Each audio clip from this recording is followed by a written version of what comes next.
வெண்டைக்காய் வந்து நல்லா கிறிஸ்பியாக மசாலா வாசத்தோடு தான் இன்றைக்கி வந்து ஃப்ரை பண்ண போகிறோம். இந்த ரெசிபி வந்து அவ்வளோ ஈஸி தான். நம்ம எல்லாம் கலந்து விட்டுட்டு பொரிச்செடுக்கிறது தான். இதுக்காக ஒரு 1/4 கிலோ அளவுக்கு வெண்டைக்காய் எடுத்து நல்லா வாஷ் பண்ணிவிட்டு இந்த மாதிரி சரித்து நம்ம தின்னாக ஸ்லைஸ் பண்ணி எடுக்கணும்.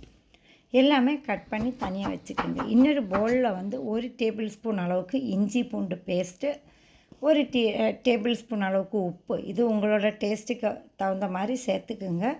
அதுக்கப்புறம் மெயினாக வந்து 1/4 கப்பு வெள்ளை விநாகிரி இருக்குல்ல, அதுவும் சேர்த்துக்குங்க. இதெல்லாமே நல்லா கலந்து விட்டதுக்கப்புறம் இந்த வெண்டைக்காய் ஃபுல்லாகவே இதில் கோட் பண்ணி எடுக்கணும். இப்படி செய்யும்போது நல்ல கிறிஸ்பியாகவும் வரும், வெண்டைக்காய்க்கு எந்த வழுவழுப்பும் இருக்காது.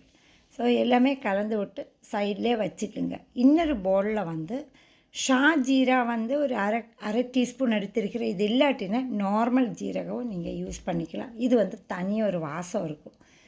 1 டீஸ்பூன் அளவுக்கு ப்ளெயின் சில்லி பவுடர், 2 டீஸ்பூன் கறி பவுடர் எல்லாமே சேர்த்து நல்லா மிக்ஸ் பண்ணிவிட்டு ஒரு 4-5 டேபிள் ஸ்பூன் அளவுக்கு நம்ம மாவை ஆட் பண்ணணும். எப்போதுமே இந்த மாதிரி ஃப்ரை பண்ணும்போது அரிசி மாவு தான் டேஸ்டியாக இருக்கும். ஸோ அதனால் நான் இன்றைக்கி 4 டேபிள் ஸ்பூன் சேர்த்து நல்லா கலந்துட்டு, இது வந்து வெண்டைக்காயில் அப்படியே சேர்க்காமல் கொஞ்சம் கொஞ்சமாக சேர்த்து நல்லா ஷேக் பண்ணி நீங்கள் விடலாம். ஒரு கரண்டி வச்சு கூட மிக்ஸ் பண்ணி எடுக்கலாம். ஃபுல்லாக கோட் பண்ணிவிட்டு ஒரு பெரிய வெங்காயத்தினை நல்லா தின்னாக ஸ்லைஸ் பண்ணி தனியாக வச்சுருந்தேன். அதுவும் வந்து நம்ம ஃப்ரை பண்ணும்போது இடையில சேர்த்தா போதும்.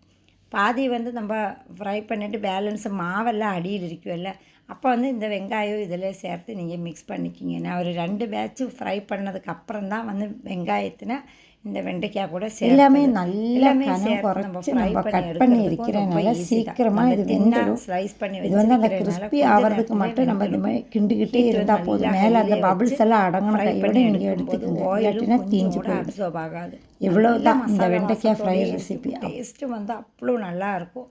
நம்ம ரொம்ப நேரம் ஆகுனா கூட இது வந்து நல்லா கிறிஸ்பியாக தான் இருக்கும். கண்டிப்பாக ட்ரை பண்ணி பாருங்கள்.